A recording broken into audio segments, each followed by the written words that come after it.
السلام علیکم ورحمۃ اللہ وبرکاتہ. بسم اللہ الرحمن الرحیم. قوله اما ان يكون قسم الشيء قسيما له.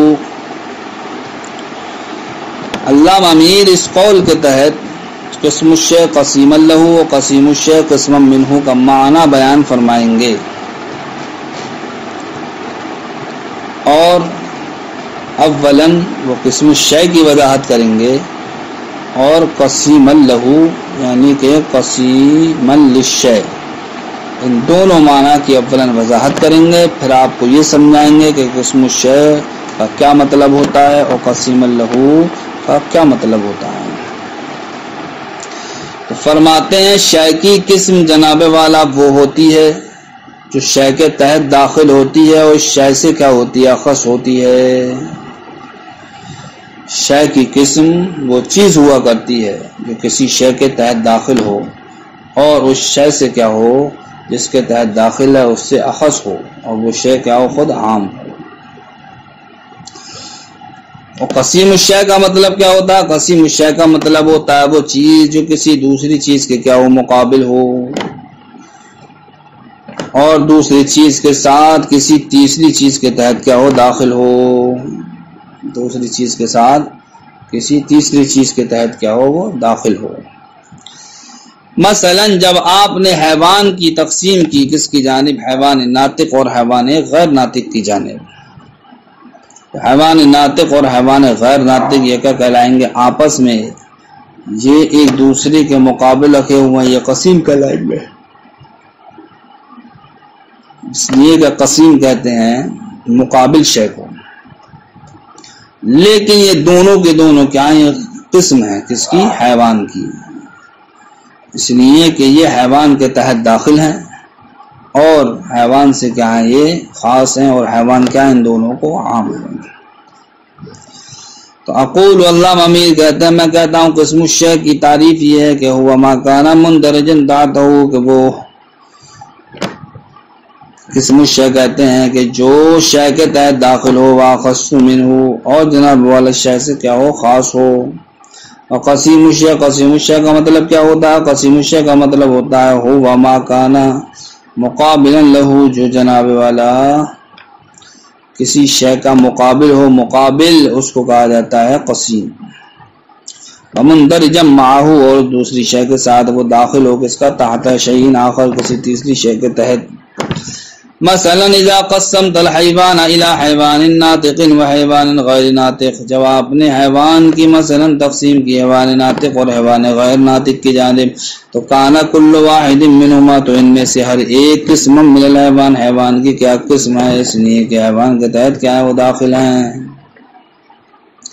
وقسیما للآخر، اور جناب والا آپس میں ایک دوسرے کی کیا قسیم ہیں کیونکہ آپس میں ایک دوسرے کی مقابل ہیں. ومعنى كون قسم الشيء قسيما له، ومعنى كون قسم الشيء قسيما له ان يكون ذلك الشيء قسما منه في الواقع وقد جعلته انت قسيما له. اب فرماتے ہیں کہ قسم الشيء قسيما له کا معنی و مطلب کیا ہے؟ تو فرماتے ہیں قسم الشيء قسيما له کا مطلب یہ ہے کہ وہ شے جو کسی کی کیا وہ قسم ہو واقع میں خارج میں، اور آپ اس کو کیا بنا دیں اسی شے کا قسیم و مقابل بنا دیں، یہ کہلاتا ہے قسم الشیء قسیما لہ. اور قسیم الشیء قسما منہ کا مطلب کیا ہے؟ تو فرماتے ہیں وہ شے جو کسی کے کیا وہ قسیم ہو اور آپ اس کو تقسیم میں کیا بنا دیں؟ قسم بنا دیں.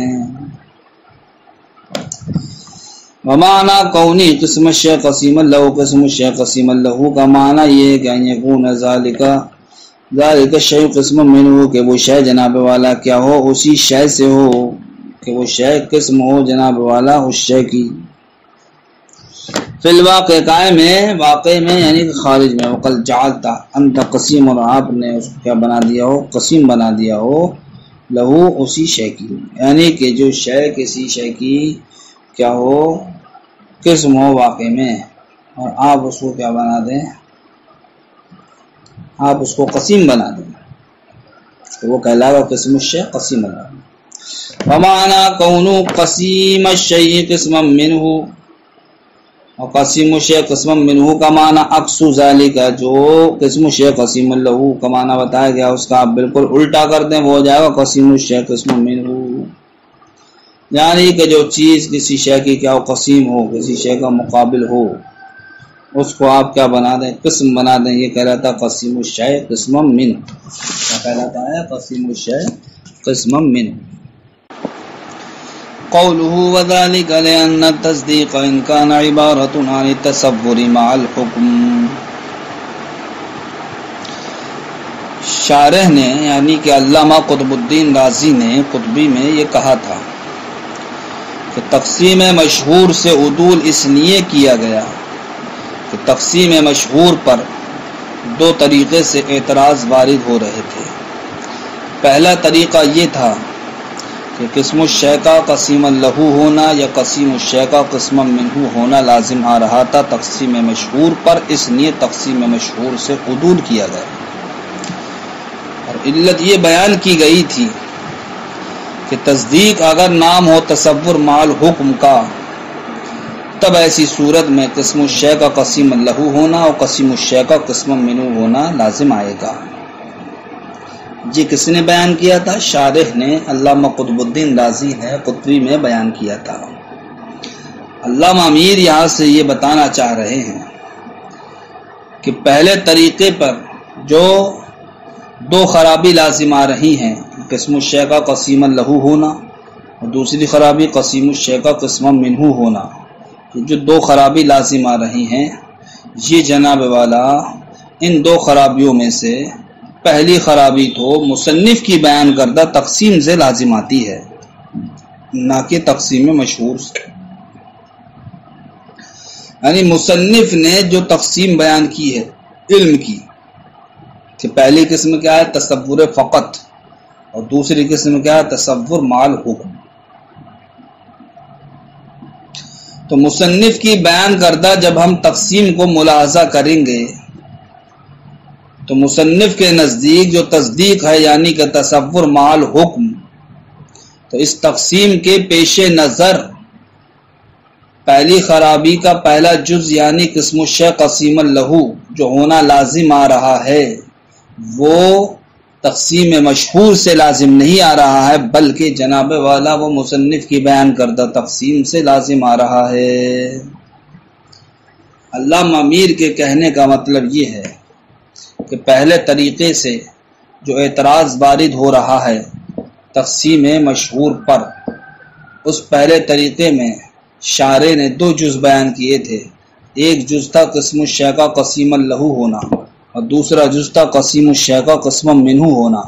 علامہ امیر ان دو جزوں میں سے ایک جز کا رد فرماتے ہیں، وہ جز ہے قسم الشیء کا قسیم لہو ہونا۔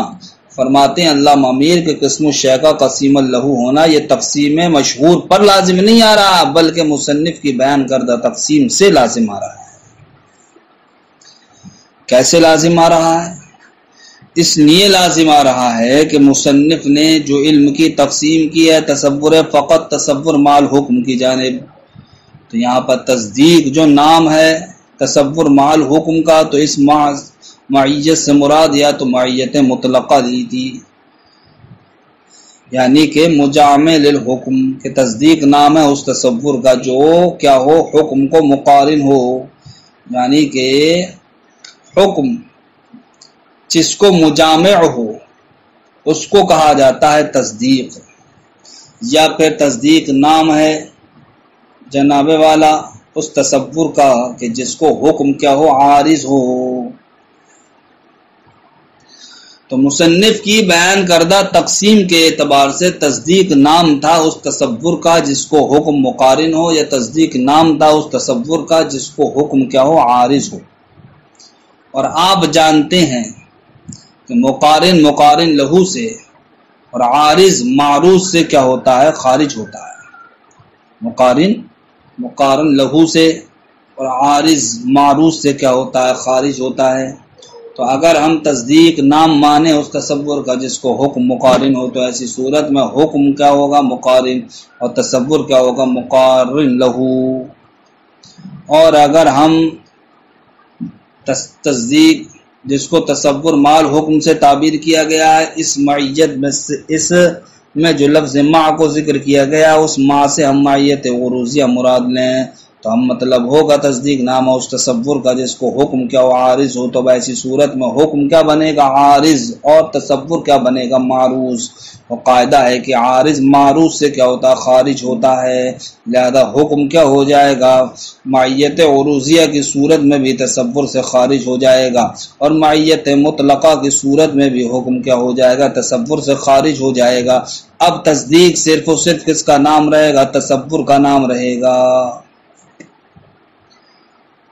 تو جب مصنف کی بیان کردہ تقسیم کے اعتبار سے تصدیق صرف و صرف نام ہو گیا تصور کا، تو اب ہم کہیں گے یہ تصور تو وہ تصور ہے جس پر مطلق تصور صادق آتا ہے، لہذا مطلق تصور کے اس تصور پر جو جناب والا تصور مال حکم میں جو تصور ہے اس پر جب مطلق تصور صادق آیا تو یہ کیا بن گیا؟ قسم بن گیا مطلق تصور کی، لیکن مصنف کی بیان کردہ تقسیم میں اس کو کیا بنا دیا گیا ہے؟ تصور کا قسیم بنا دیا گیا ہے۔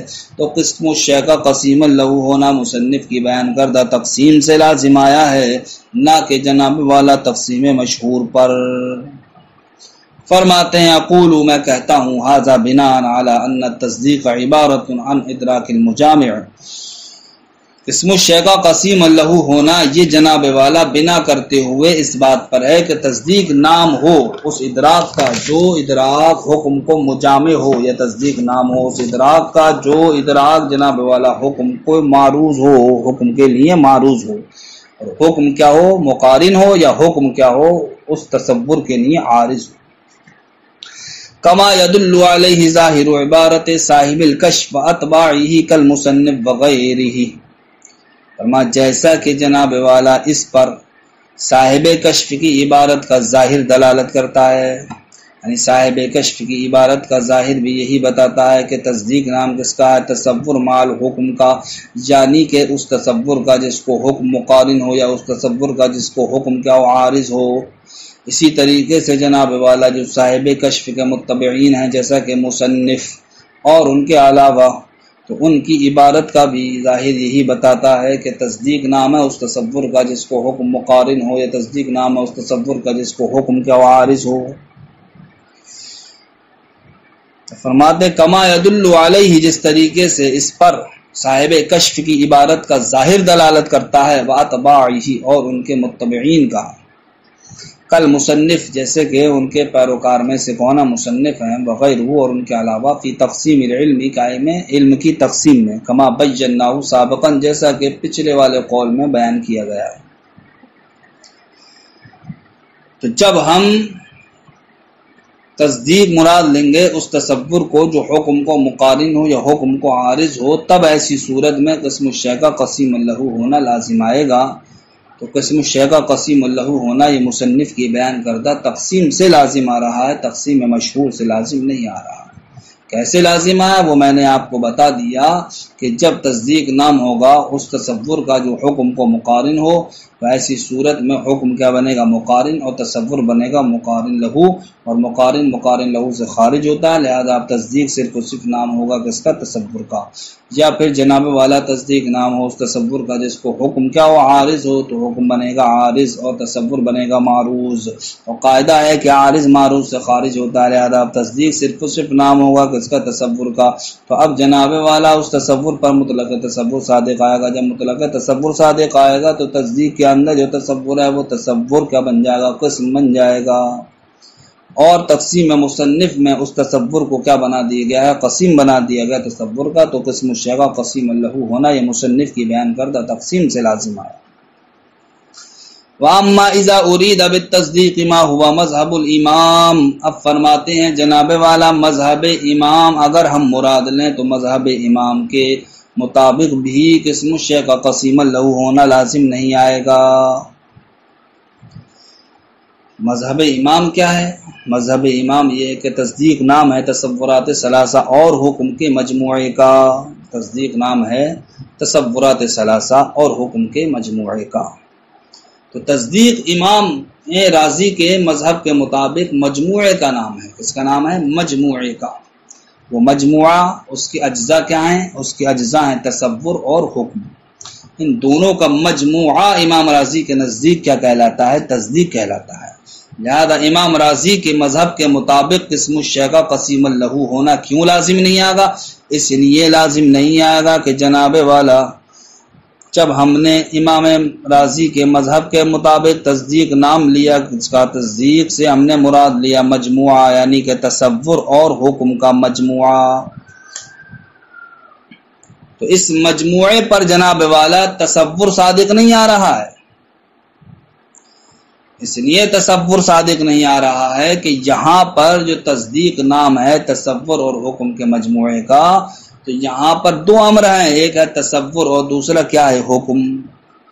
تو صرف اور صرف تصور پر تو تصور صادق آئے گا، لیکن تصور اور حکم ان دونوں پر تصور صادق نہیں آئے گا، کیونکہ جناب والا یہاں پر تصدیق نام ہوا تصور کا، اور جناب والا ایسے امر کا جو امر اس تصور کو کیا ہے؟ مقارن ہے، وہ کیا ہے؟ وہ حکم ہے۔ تو اب اس تصدیق کے جو مجموعہ، جس مجموعے کو تصدیق کہا جا رہا ہے، اس مجموعے کا ایک جز ہے تصور اور دوسرا جز ہے حکم۔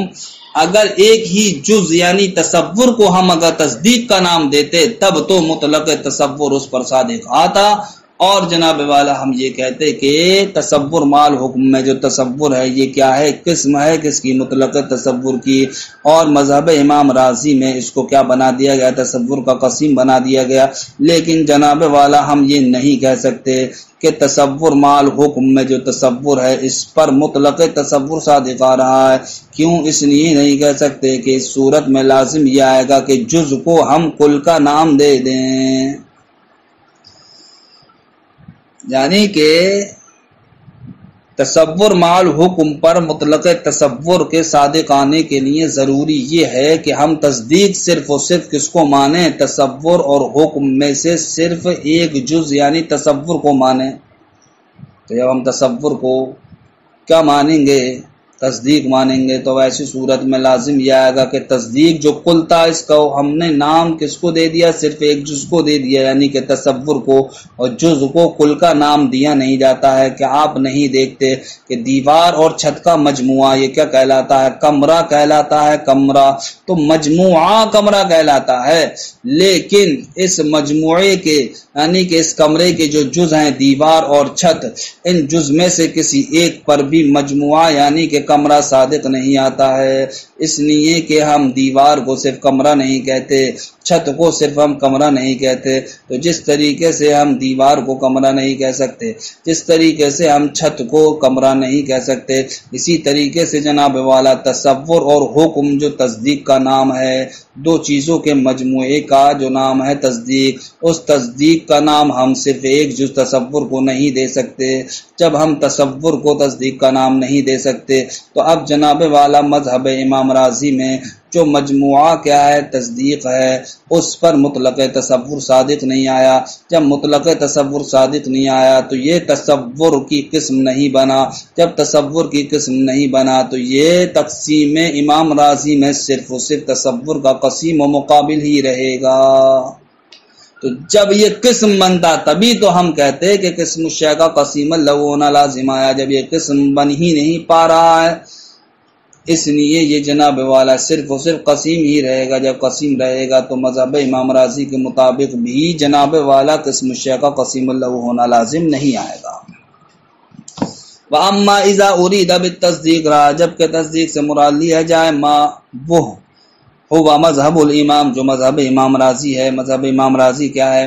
اعنی المجموع والمرکب من التصورات الثلاث والحکم، یعنی کہ میں مراد لیتا ہوں کہ امام راضی کے نزدیک تصدیق نامہ اس مجموعے کا جو مرکب ہو تصورات ثلاثہ اور حکم سے، فلا یظہر منہ، تو اس سے ظاہر نہیں ہوتا ہے کہ ان التصدیق بہذا المعنی، کہ تصدیق اس معنی کر قسم من التصور، یہ تصور کی قسم ہو، یعنی کہ مطلق تصور کی قسم ہو۔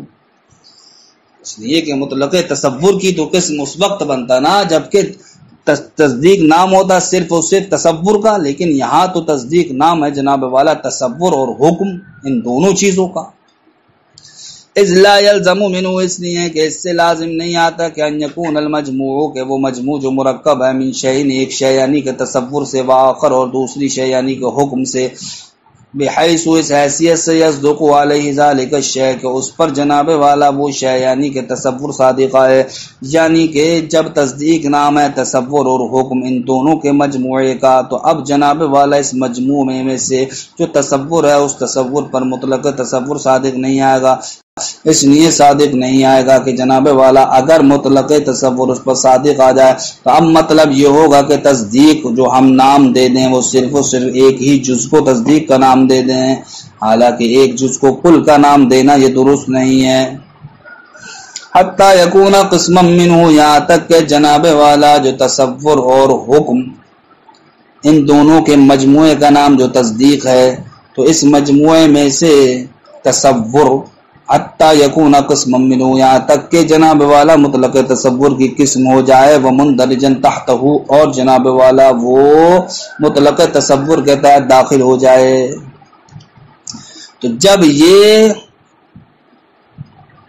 امام راضی کے مذہب کے مطابق تصدیق سے لازم نہیں آتا کہ وہ مجموع جو مرکب ہو ایک شے یعنی تصور سے اور دوسری شے یعنی حکم سے، اس حیثیت سے کہ اس مجموعے پر صادق آئے کہ وہ شے یعنی کہ اس مجموعے کے ایک جز یعنی تصور پر مطلق تصور صادق آئے، یہاں تک کہ مجموعہ کیا بن جائے، مطلق تصور کی قسم بن جائے اور اس کے تحت داخل ہو جائے۔ جب یہ لازم ہی نہیں آتا تو اب قسم الشیء کا قسیم اللہ ہونا لازم نہیں آگا، کیونکہ امام راضی کے مذہب کے مطابق جس مجموعے کو ہم تصدیق کہہ رہے ہیں وہ مجموعہ صرف و صرف قسیم ہے، قسم نہیں ہے۔ کیوں لازم نہیں آگا؟ اللہ ترى، یہ اسی کی دلیل دے رہا ہے کہ جس کو کل کا نام کیوں نہیں دے سکتے، اس لیے نہیں دے سکتے کہ اللہ ترى، آپ نہیں دیکھتے، ان مجموع الجدار کے دیوار اور چھت کا مجموعہ، یہ جناب والا کیا کہلاتا ہے، کمرہ کہلاتا ہے یا گھر کہلاتا ہے، لا یکون سقفا، تو ہم صرف و صرف اس مجموعے میں سے ایک جز کو کمرے یا گھر کا نام نہیں دے سکتے، تو لا یکون سقفا، تو مجموعہ یعنی کہ کمرہ یا گھر یہ چھت نہیں ہوگا تنہا، ولا جدارا، اور نہ ہی تنہا کیا ہوگا، دیوار ہوگا، یعنی کہ مجموعے کو جو ہم نام دے رہے ہیں کمرے کا یا گھر کا، تو اب یہ گھر یا کمرہ صرف و صرف دیوار کو نہیں کہہ سکتے، صرف و صرف چھت کو نہیں کہہ سکتے، جو جس طریقے سے کمرہ جو مجموعہ ہے دیوار اور چھت دونوں کا، تو کمرے کا نام صرف ایک جز دیوار کو نہیں دے سکتے یا ایک جز چھت کو نہیں دے سکتے، اسی طریقے سے جناب والا تصدیق جب نام ہے مجموعے کا، کس کے مجموعے کا، تصور اور حکم کے، تو اب ہم ایک جز یعنی تصور کو تصدیق کا نام نہیں دے سکتے۔ جب ہم ایک جز تصور کو تصدیق کا نام نہیں دے سکتے تو اب اس تصور پر مطلق تصور صادق نہیں آئے گا، جب مطلق تصور صادق نہیں آئے گا تو تصدیق میں جو تصور پایا جا رہا ہے یہ تصور مطلق تصور کی قسم نہیں بنے گا، جب قسم نہیں بنے گا تو اب قسم الشیء کا قسیم اللہ ہونا لازم نہیں آئے گا۔ کیوں؟ اس لیے کہ اب اس وقت اس کے اندر صرف و صرف ایک ہی احتمال ہوگا، وہ یہ کہ یہ تصور کا قسیم ہے، قسم نہیں ہے۔ بل يحتاج حينئذ الى ان يتمسك بما ذكره الشارح، یہاں سے علامہ امیر اس بات کو ذکر کرنا چاہتے ہیں کہ ہاں جو پہلے طریقے پر جو دو طریقے سے اعتراض وارد ہو رہے تھے، ایک تو کیا تھا، قسم الشیء کا قسیم اللہ ہونا، یہ ہم نے بتا دیا کہ یہ تقسیم مشہور پر لازم نہیں آ رہا بلکہ مصنف کی بیان کردہ تقسیم پر لازم آ رہا ہے، اور نہ ہی امام راضی کے بیان کردہ تقسیم پر لازم آ رہا ہے۔ لیکن ہاں جو دوسری والی خرابی ہے پہلے والے طریقے میں، قسیم الشیء کا قسم منہ ہونا، تو علامہ امیر فرماتے ہیں کہ ہاں یہ تقسیم مشہور پر لازم آ رہا ہے، قسیم الشیء کا قسم منہ ہونا یہ جناب والا کائے پر لازم آ رہا ہے، تقسیم مشہور پر لازم آ رہا ہے۔ وہ اس لیے لازم آ رہا ہے کہ تقسیم مشہور میں جناب والا کیا علم کی دوسری قسم کیا، تصدیق، اس تصدیق سے مراد آپ کیا لے، حکم، تو حکم جناب والا یہ کیا ہے، یہ تصور کا قسیم و مقابل ہے، یہ تصور کا قسیم و مقابل ہے، لیکن جناب والا تقسیم مشہور میں اس کو کیا بنا دیا گیا ہے؟ اس کو قسم بنا دیا گیا ہے۔ کیوں؟ اس لیے کہ جس طریقے سے تصدیق یہ علم کی قسم ہے، اسی طریقے سے تصدیق علم کا جو مرادف کیا ہے، مطلق تصور ہے، اس کی بھی کیا ہے؟ قسم ہے۔ تو تقسیم مشہور میں جناب والا جو تصور کا قسیم تھا، اس کو تقسیم مشہور میں آپ نے کیا بنا دیا؟ تصور کی قسم بنا دیا۔ تو یہ کہلائے گا قسیم الشیء کا قسم منہ ہونا۔ ہاں یہ خرابی لازم آتی ہے کس پر؟ تقسیم مشہور پر، کہ تقسیم مشہور پر قسیم الشیء کا قسم منہ ہونا لازم آ رہا تھا۔ فرماتے ہیں بل یحتاجو، بلکہ ضرورت پڑے گی حین اذن اس وقت الی ان یتمسک، اس بات کی کہ استدلال کیا جائے بما ذکرہ، اس سے جس کو شارع نے ذکر کیا، پھر تصدیق میں بمعنی الحکم، تصدیق بمعنی الحکم کے تحت، یعنی قسیم الشیء کا قسم منو ہونا یہ تقسیم مشہور پر تو لازم آتا ہے، یعنی کہ قسم الشیء کا قسیم اللہ ہونا یہ تقسیم مشہور پر لازم نہیں آتا۔ کیسے لازم آتا؟ فرماتے ہیں فیقال التصدیق، تو کہا جائے گا تصدیق بمعنی المجموع المرکب، یعنی کہ تصدیق بئی معنی کہ تصدیق نام ہے اس مجموعے کا جو مرکب ہو تصور اور حکم سے، تو یہ جناب والا قسیم للتصور، یہ کیا ہے؟ تصور کا قسیم ہے۔ کما انہ بمعنی الحکم قسیم له ایضا، جس طریقے سے حکم کے معنی میں یہ تصور کا کیا قسیم ہے، یعنی کہ تصدیق سے ہم مراد کیا لیں؟ وہ مجموعہ لیں جو مرکب ہو تصور اور حکم سے، اس وقت بھی جناب والا یہ تصور کا کیا قسیم ہے، جس طریقے سے جب ہم تصدیق سے مراد کیا لیں؟ حکم لیں، تو حکم لینے کی صورت میں بھی جناب والا وہ کیا ہے؟ تصور کا قسیم ہے۔ وقد جعلتہ فی التقسیم، اور آپ نے اس کو تقسیم مشہور میں قسما من العلم الذی، اس علم کی قسم بنا دیا ہوا نفس تصور، جو کیا نفس تصور ہے۔ فیکون قسیم الشیء قسما منہ، تو اب تقسیم مشہور پر قسیم الشیء کا قسم منہ ہونا لازم آتا ہے۔ تو حاصل کلام یہ ہے کہ قسم الشیء کا قسیم اللہ ہونا جو شارع نے بیان فرمایا تھا تقسیم مشہور پر، علامہ امیر نے اس کا رد فرما دیا کہ قسم الشیء کا قسیم اللہ ہونا تقسیم مشہور سے لازم نہیں آ رہا، بلکہ تقسیم مصنف سے لازم آ رہا ہے۔ ہاں رہی یہ بات قسیم الشیء کا قسم منہ ہونا، تو جناب والا یہ تقسیم مشہور سے لازم آ رہا ہے۔ تو آپ صرف ایک خرابی تو بیان کر سکتے ہیں کہ تقسیم مشہور سے عدول کرنے کی وجہ یہ تھی کہ قسیم الشیء کا قسم منو ہونا لازم آ رہا تھا، یہ نہیں کہہ سکتے کہ تقسیم مشہور پر قسم الشیء کا قسیم اللہ ہونا بھی لازم آ رہا تھا، یہ تو جناب والا مصنف کی بیان کردہ تقسیم پر لازم آ رہا ہے۔ السلام علیکم ورحمۃ اللہ۔